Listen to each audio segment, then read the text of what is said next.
بسم اللہ الرحمن الرحیم۔ السلام علیکم ورحمۃ اللہ وبرکاتہ۔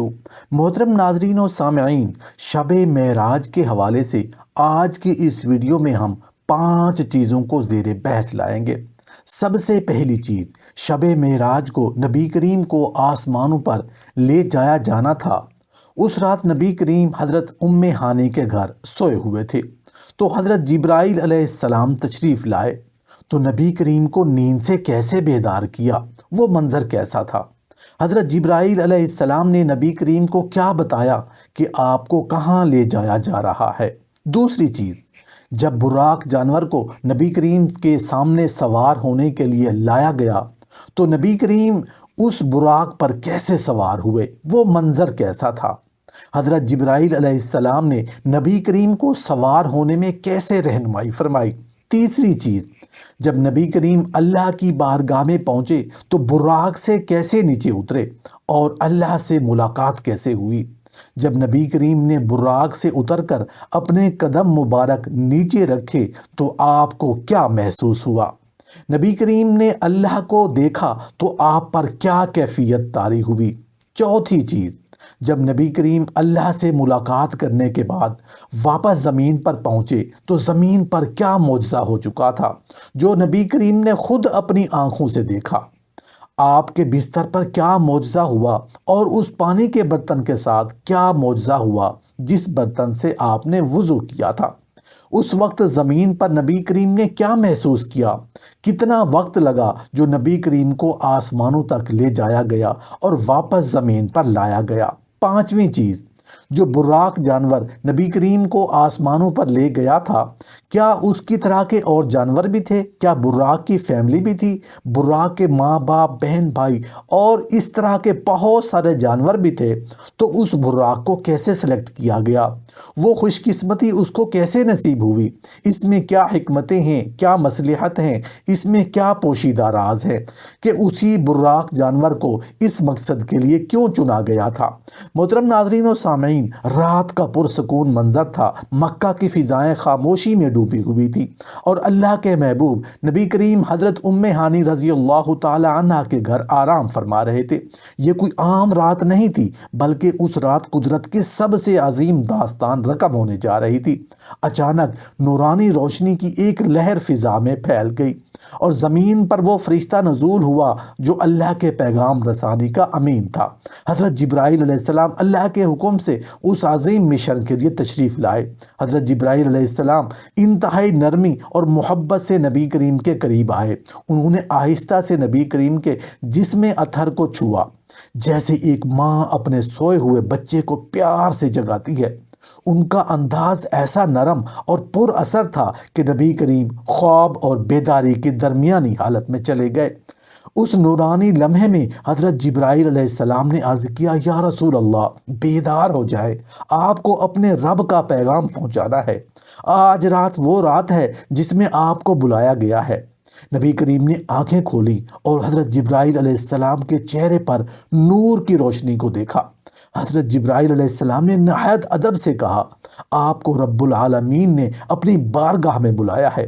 یہ رات آپ کی زندگی کی سب سے منفرد رات ہے، کیونکہ آپ کو وہ مقام عطا کیا جائے گا جو کسی بشر کو پہلے کبھی نہیں دیا گیا۔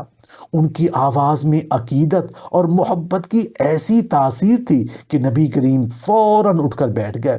حضرت جبرائیل علیہ السلام نے بتایا کہ سفر کے آغاز میں براق نامی ایک خاص سواری آپ کے لیے حاضر کی گئی ہے جو آسمانوں کی بلندیوں تک لے جانے کی صلاحیت رکھتی ہے۔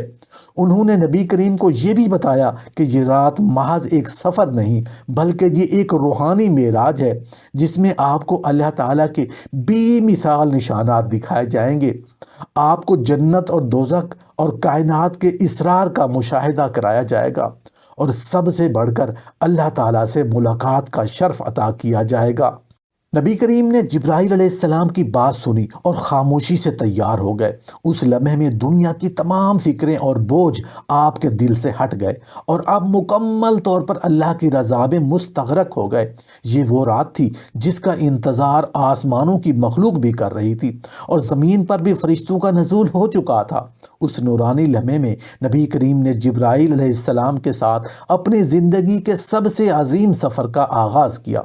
جب حضرت جبرائیل علیہ السلام نبی کریم صلی اللہ علیہ وسلم کو نیند سے بیدار کر کے یہ عظیم خوشخبری دی کہ آپ کو اللہ کی بارگاہ میں بلایا جا رہا ہے، تو نبی کریم صلی اللہ علیہ وسلم کے دل میں خوشی اور حیرت کا ایک انوکھا امتزاج پیدا ہوا۔ یہ خبر نہ صرف ایک عظیم اعزاز تھی بلکہ ایک ناقابل بیان روحانی مقام کا اعلان بھی تھی۔ نبی کریم کا چہرہ ان خوشخبریوں سے منور ہو گیا اور آپ نے فوراً اللہ کی رضا پر اپنا سر جھکا دیا۔ اس لمحے آپ کو اللہ کی خاص محبت اور قربت کا احساس ہوا جو ایک ناقابل بیان سکون اور طمانینت لے کر آیا۔ نبی کریم نے جلدی سے اپنے آپ کو اس مقدس سفر کے لیے تیار کیا۔ آپ نے وضو کیا، اپنے رب کی بارگاہ میں عاجزی سے دعا کی اور اس عظیم سفر کے آغاز کے لیے دل و جان سے تیار ہو گئے۔ آپ کی تیاری نہ صرف ظاہری تھی بلکہ دل کی گہرائیوں سے روحانی طور پر اللہ کی ملاقات کے لیے مکمل آمادگی کا اظہار تھا۔ یہ ایک ایسا لمحہ تھا جب آسمان و زمین میں نے بھی اس سفر کے لیے اپنے دائرے کو ساکن کر دیا تھا۔ اس کے بعد حضرت جبرائیل علیہ السلام نے نبی کریم کو گھر سے باہر لے گئے جہاں ایک غیر معمولی سواری براق انتظار کر رہی تھی۔ براق ایک نہایت خوبصورت اور نورانی سواری تھی جس کی چمک چاندنی جیسی تھی اور جس کی رفتار برق یعنی بجلی سے بھی تیز تھی۔ جب نبی کریم صلی اللہ علیہ وسلم نے براق کو دیکھا تو وہ اللہ کی قدرت کا ایک عظیم منظر محسوس ہوا۔ حضرت جبرائیل علیہ السلام نے براق کو قریب لایا اور نبی کریم کو اس پر سوار ہونے کا کہا۔ نبی کریم نے انتہائی سکون اور اطمینان کے ساتھ براق پر قدم رکھا۔ براق ابتدا میں تھوڑا جھجکا لیکن حضرت جبرائیل علیہ السلام نے اسے کہا، اے براق، جان لو آج تیرے اوپر اللہ کے محبوب سوار ہو رہے ہیں۔ یہ سن کر براق فوراً پرسکون ہو گیا اور مکمل فرمانبرداری کے ساتھ کھڑا ہو گیا۔ نبی کریم براق پر سوار ہوئے اور جبرائیل علیہ السلام آپ کے ساتھ ہمراہ ہوئے۔ یہ وہ لمحہ تھا جب دنیا کی سرحدیں اور وقت کے تمام قیود ختم ہو گئے اور سفر معراج کا آغاز ہوا۔ نبی کریم کا دل اللہ کی ملاقات کے شوق سے معمور تھا اور آپ کی ہر سانس اللہ کی محبت اور شکر سے بھرپور تھی۔ براق کی رفتار روشنی کی مانند تھی اور یہ سواری نبی کریم کو ایک عظیم روحانی سفر پر لے جا رہی تھی جہاں آسمانوں کے راز، جنت و دوزخ کے مشاہدات اور اللہ تعالیٰ کی بے مثال ملاقات مقدر تھی۔ یہ سفر کائنات کی تاریخ کا وہ واقعہ تھا جس نے زمین و آسمان کو جھنجھوڑ کر رکھ دیا۔ جب نبی کریم براق پر سوار ہوئے تو حضرت جبرائیل علیہ السلام کے ہمراہ آپ کا عظیم الشان سفر معراج شروع ہوا۔ براق جو اپنی برق رفتار حرکت کے لیے مشہور تھا، نبی کریم کو زمین سے آسمانوں کی جانب لے جانے کے لیے تیار تھا۔ سب سے پہلا مقام جو اس سفر میں آیا وہ مسجد اقصیٰ تھا جو زمین پر انبیاء علیہ السلام کا مرکز رہا تھا۔ یہ وہ جگہ تھی جہاں مختلف انبیاء کرام نے اپنی عبادات کی تھیں اور یہاں نبی کریم کو ایک منفرد شرف عطا ہونا تھا۔ مسجد اقصیٰ پہنچنے پر نبی کریم نے وہاں 2 رکعت نماز ادا کی۔ اس وقت اللہ کے حکم سے تمام انبیاء کرام کو آپ صلی اللہ علیہ وسلم کے استقبال کے لیے حاضر ہوئے۔ یہ وہ تاریخی لمحہ تھا جب نبی کریم کو تمام انبیاء کا امام بنایا گیا اور آپ صلی اللہ علیہ وسلم نے امامت کروائی۔ اس واقعے نے نبی کریم کی فضیلت اور مرتبے کو تمام انبیاء کے سامنے واضح کیا اور آپ کو سید المرسلین کے لقب سے نوازا گیا۔ نماز کے بعد حضرت جبرائیل علیہ السلام نے نبی کریم کو آسمانوں کے سفر پر لے جانے کے لیے تیاری کی۔ آپ کو پہلے آسمان پر لے جایا گیا جہاں حضرت آدم علیہ السلام سے ملاقات ہوئی۔ حضرت آدم علیہ السلام نے نبی کریم کا استقبال کیا اور آپ کو خوش آمدید کہا۔ پھر آپ کو دوسرے آسمان پر لے جایا گیا جہاں حضرت عیسیٰ علیہ السلام اور حضرت یحییٰ علیہ السلام موجود تھے۔ ہر آسمان پر انبیاء کرام آپ صلی اللہ علیہ وسلم کا استقبال کرتے، دعائیں دیتے اور آپ کی عظمت کو تسلیم کرتے۔ یہی سلسلہ تیسرے، چوتھے، پانچویں، چھٹے اور ساتویں آسمان تک جاری رہا۔ 7ویں آسمان پر نبی کریم صلی اللہ علیہ وسلم کی ملاقات حضرت ابراہیم علیہ السلام سے ہوئی، جو بیت المعمور کے قریب موجود تھے۔ بیت المعمور وہ مقام ہے جہاں فرشتے اللہ کی عبادت کرتے ہیں، اور یہ زمین پر موجود کعبہ کے عین اوپر واقع ہے۔ حضرت ابراہیم علیہ السلام نے نبی کریم کو اپنے روحانی مقام کے بارے میں بتایا اور آپ کے سفر کے مقصد کو سراہا۔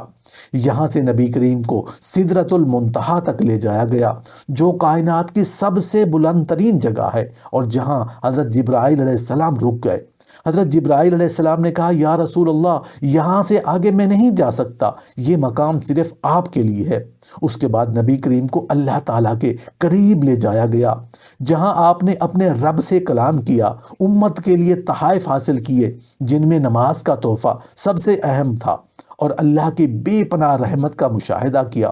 یہ وہ مقام تھا جہاں کائنات کی حقیقت اور اسرار نبی پر کھول دیے گئے۔ جب نبی کریم صلی اللہ علیہ وسلم اللہ کی بارگاہ میں پہنچے تو براق سے کیسے نیچے اترے اور اللہ سے ملاقات کیسے ہوئی؟ جب نبی کریم نے اللہ کو دیکھا تو آپ پر کیا کیفیت طاری ہوئی؟ سدرۃ المنتہا کے مقام پر پہنچ کر نبی کریم نے وہ منظر دیکھا جو انسانی آنکھوں سے اس سے پہلے کسی نے نہیں دیکھا۔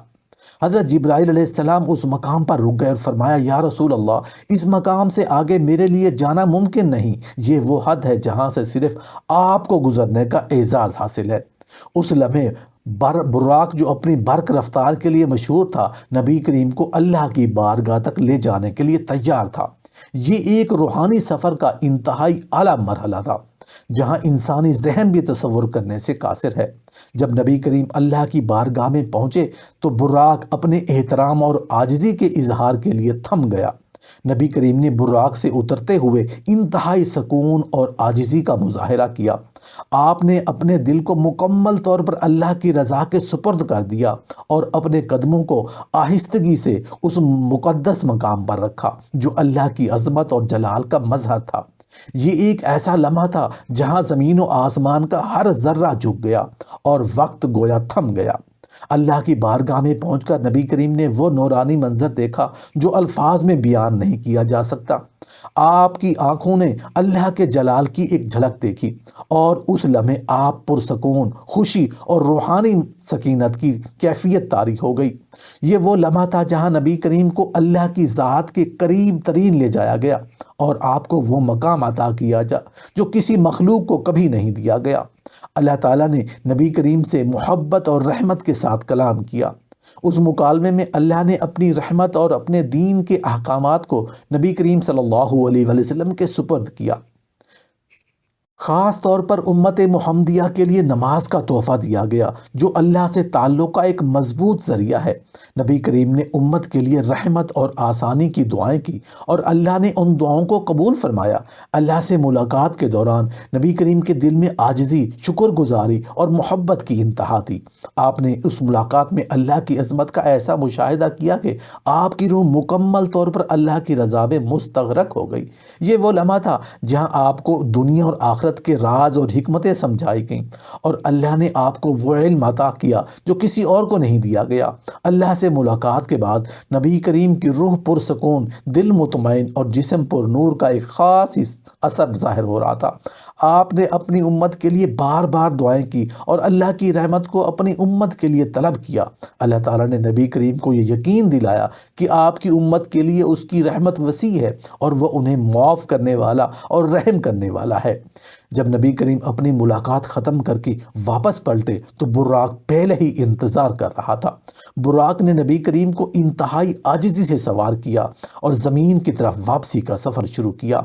نبی کریم نے واپسی کے دوران اپنی امت کی فکر میں اللہ کی طرف سے دی گئی ہر ہدایت کو محفوظ کیا اور اپنے دل میں ان پر عمل درآمد کا عزم کیا۔ یہ واقعہ ایک ایسی بے مثال ملاقات کا قصہ تھا جو نہ صرف نبی کریم کے لیے بلکہ پوری امت کے لیے رحمت، رہنمائی اور ہدایت کا ذریعہ بنی۔ نبی کریم کا یہ روحانی سفر ہمیں یاد دلاتا ہے کہ اللہ کی رحمت اور قربت کی کوئی حد نہیں، اور وہ اپنے بندوں کو اپنے قریب بلانے کے لیے ہمیشہ تیار رہتا ہے۔ واپسی پر نبی کریم نے اپنی امت کو نماز کا تحفہ دیا، جو اللہ سے تعلق قائم رکھنے کا سب سے بہترین بہترین ذریعہ ہے۔ یہ ملاقات ہمیں اس بات کی تعلیم دیتی ہے کہ عاجزی، شکر گزاری اور اللہ کی اطاعت کے ذریعے ہم بھی اس کی قربت حاصل کر سکتے ہیں۔ شب معراج کے عظیم سفر میں نبی کریم کو نہ صرف آسمانوں کی بلندیاں اور اللہ تعالیٰ کی بارگاہ کا مشاہدہ کرایا گیا، بلکہ آپ کو جنت اور جہنم کے مناظر بھی دکھائے گئے۔ یہ مناظر نہ صرف اللہ کی رحمت اور اس کے عذاب کے مظاہر تھے، بلکہ ان میں امت کے لیے عبرت اور نصیحت کے بے شمار اسباق بھی پوشیدہ تھے۔ جنت کی خوبصورتی اور جہنم کی ہولناکی کا مشاہدہ نبی کریم کو امت کو ان اعمال کی جانب راغب کرنے کے لیے دکھایا گیا جو اللہ کی رضا کا باعث بنتے ہیں، اور ان سے باز رہنے کی تلقین دی گئی ہے جو اللہ کے غضب کا سبب بنتے ہیں۔ جب نبی کریم جنت میں پہنچے تو آپ نے وہاں بے پناہ خوبصورتی اور سکون کا مشاہدہ کیا۔ جنت میں ہر طرف نورانی روشنی پھیلی ہوئی تھی، درختوں کے سائے خوشبودار اور نہریں دودھ، شہد اور صاف پانی سے بہہ رہی تھی۔ آپ صلی اللہ علیہ وآلہ وسلم نے وہاں کے مکینوں کو آرام و سکون کے ساتھ رہتے دیکھا، جن کے چہرے خوشی اور اطمینان سے دمک رہے تھے۔ جنت کے محلات اور باغات کی وسعت دیکھ کر نبی کریم نے اللہ کی بے پناہ رحمت کا شکر ادا کیا۔ آپ نے جنت میں دیکھا کہ کچھ لوگ اعلیٰ درجے میں ہیں اور ان کے لیے خاص انعامات تیار کیے گئے ہیں۔ جبرائیل علیہ السلام نے بتایا کہ یہ وہ لوگ ہیں جو ایمان اور تقوی کے اعلیٰ معیار پر قائم رہے اور جنہوں نے اللہ کی اطاعت میں اپنی زندگیاں گزار دیں۔ آپ نے فرمایا کہ جنت کی نعمتیں ایسی ہیں جنہیں نہ کسی آنکھ نے دیکھا، نہ کسی کان نے سنا، نہ کسی دل نے سوچا۔ اس کے بعد نبی کریم کو جہنم کے ہولناک مناظر دکھائے گئے۔ جہنم کی آگ نہایت شدید اور خوفناک تھی اور اس میں مختلف قسم کے عذاب دکھائے گئے۔ آپ صلی اللہ علیہ وسلم نے وہاں ایسے لوگوں کو عذاب میں مبتلا دیکھا جو دنیا میں اپنے گناہوں سے باز نہیں آئے تھے۔ آپ نے دیکھا کہ کچھ لوگوں کے چہروں پر سیاہی چھائی ہوئی تھی، کچھ لوگ اپنے ناخنوں سے چہروں اور سینوں کو نوچ رہے تھے اور کچھ لوگوں کو لوہے کے ہتھوڑوں سے مارا جا رہا تھا۔ نبی کریم صلی اللہ علیہ وسلم نے جہنم میں جھوٹ بولنے والوں، زناکاروں، سود خوروں اور غیبت کرنے والوں کو ان کے اعمال کی سزا پاتے دیکھا۔ جبرائیل علیہ السلام نے ان کے اعمال کی تفصیل بیان کی اور بتایا کہ یہ لوگ اپنے گناہوں کی وجہ سے عذاب میں مبتلا ہیں۔ نبی کریم صلی اللہ علیہ وآلہ وسلم نے ان مناظر کو دیکھا کر انتہائی غمزدہ ہوئے اور امت کے لیے بار بار اللہ سے بخشش اور رحم کی دعا کی۔ جنت اور جہنم کے یہ مناظر نبی کریم کو اس لیے دکھائے گئے تاکہ آپ اپنی امت کو ان کے اعمال کے انجام سے آگاہ کریں۔ جنت کی خوشخبری اور جہنم کے خوفناک عذاب امت کو نیکی کی طرف مائل کرنے اور برائی سے بچنے کی تلقین کے لیے تھے۔ نبی کریم نے ان مشاہدات کو اپنی امت تک پہنچایا تاکہ وہ اللہ کی رحمت کے حصول اور اس کے عذاب سے بچنے کی کوشش کریں۔ یہ عظیم مشاہدات ہمیں یاد دلاتے ہیں کہ جنت اور جہنم محض خیالات نہیں بلکہ حقیقت ہے۔ جنت ان لوگوں کے لیے ہے جو ایمان اور اعمال صالحہ کے ذریعے اللہ کو راضی کرتے ہیں، جبکہ جہنم ان لوگوں کے لیے ہے جو گناہ اور نافرمانی کی راہ اختیار کرتے ہیں۔ شب معراج کا یہ سبق ہمیں اپنی زندگیوں کو اللہ کی اطاعت اور اس کی رضا کے مطابق گزارنے کی ترغیب دیتا ہے۔ جب نبی کریم اللہ سے ملاقات کرنے کے بعد واپس زمین پر پہنچے تو زمین پر کیا معجزہ ہو چکا تھا جو نبی کریم نے خود اپنی آنکھوں سے دیکھا۔ آپ صلی اللہ علیہ وسلم کے بستر پر کیا معجزہ ہوا اور اس پانی کے برتن کے ساتھ کیا معجزہ ہوا جس برتن سے آپ نے وضو کیا تھا۔ اس وقت زمین پر نبی کریم نے کیا محسوس کیا، کتنا وقت لگا جو نبی کریم کو آسمانوں تک لے جایا گیا اور واپس لایا گیا۔ جب نبی کریم صلی اللہ علیہ وسلم اللہ تعالیٰ کی ملاقات کے بعد زمین پر واپس تشریف لائے تو زمین پر ایک عجیب سکون اور خاموشی طاری تھی، جیسے کائنات کے تمام اجزاء اس عظیم و شان واقعے کے اثر میں ڈوبے ہوئے ہوں۔ زمین کے ماحول میں ایک غیر معمولی روحانیت اور روحانیت محسوس ہو رہی تھی جو اس مقدس رات کے اثرات کو ظاہر کر رہی تھی۔ نبی کریم نے محسوس کیا کہ یہ کوئی عام رات نہیں تھی بلکہ اللہ کی بے پناہ قدرت اور حکمت کا مظاہرہ تھا جو صرف ان کے ذریعے پوری انسانیت کو دکھایا گیا تھا۔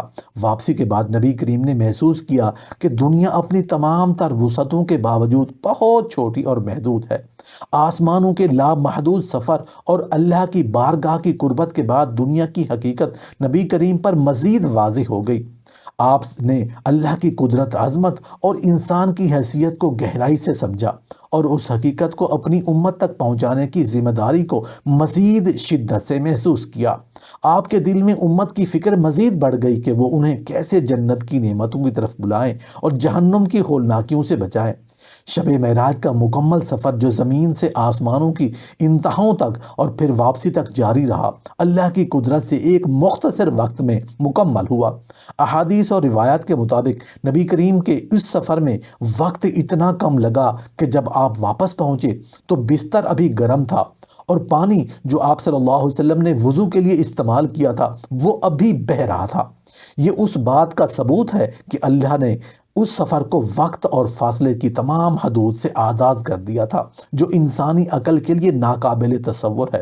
جب نبی کریم واپس زمین پر تشریف لائے تو آپ کی روحانی کیفیت اور دل کی گہرائی میں اللہ کی ملاقات کے اثرات نمایاں تھے۔ آپ نے فوراً سوچا کہ امت کو اس عظیم واقعے کے بارے میں کیسے آگاہ کریں گے اور اس کے پیغام کو کیسے پہنچائیں گے۔ آپ کے چہرے پر اللہ کے دیدار کا نور چمک رہا تھا اور آپ کے دل میں اللہ کی رضا اور اس کے حکم کو زمین پر نافذ کرنے کا عزم تھا۔ واپسی کے بعد نبی کریم نے اس سفر کی تفصیلات اپنے قریبی صحابہ کو بتائیں اور ان میں اللہ کے قرب کا پیغام عام کیا۔ آپ نے اپنے امتیوں کو یہ اسباق سکھانے اور ان کی زندگیاں اللہ کی رضا کے مطابق گزارنے کی تلقین کی۔ یہ واقعہ نہ صرف نبی کریم کی شان و مرتبہ کو ظاہر کرتا ہے بلکہ یہ ہر مسلمان کے لیے اللہ کی قدرت اور قربت کا ایک عظیم پیغام تھا۔ جو براق جانور نبی کریم کو آسمانوں پر لے گیا تھا، کیا اس طرح کے اور جانور بھی ہیں؟ کیا براق کی فیملی بھی تھی؟ براق کے ماں باپ، بہن بھائی اور اس طرح کے بہت سارے جانور بھی تھے۔ تو اس براق کو کیسے سلیکٹ کیا گیا؟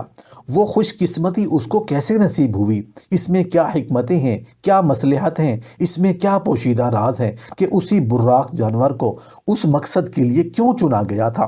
براق ایک خاص مخلوق ہے جو سے اللہ تعالیٰ نے نبی کریم کے معراج کے سفر کے لیے منتخب کیا۔ یہ کوئی عام جانور نہیں تھا بلکہ ایک نورانی اور ماورائی مخلوق تھی جو انسان یا دنیاوی جانوروں کی صفات سے بالا تر تھی۔ اس کا انتخاب اللہ کی حکمت اور قدرت کا ایک واضح مظہر ہے۔ براق کے بارے میں روایت میں آتا ہے کہ اس کا رنگ سفید تھا، اس کی رفتار بجلی جیسی تیز تھی اور اس کی جسامت خچر اور گدھے کے درمیانی تھی۔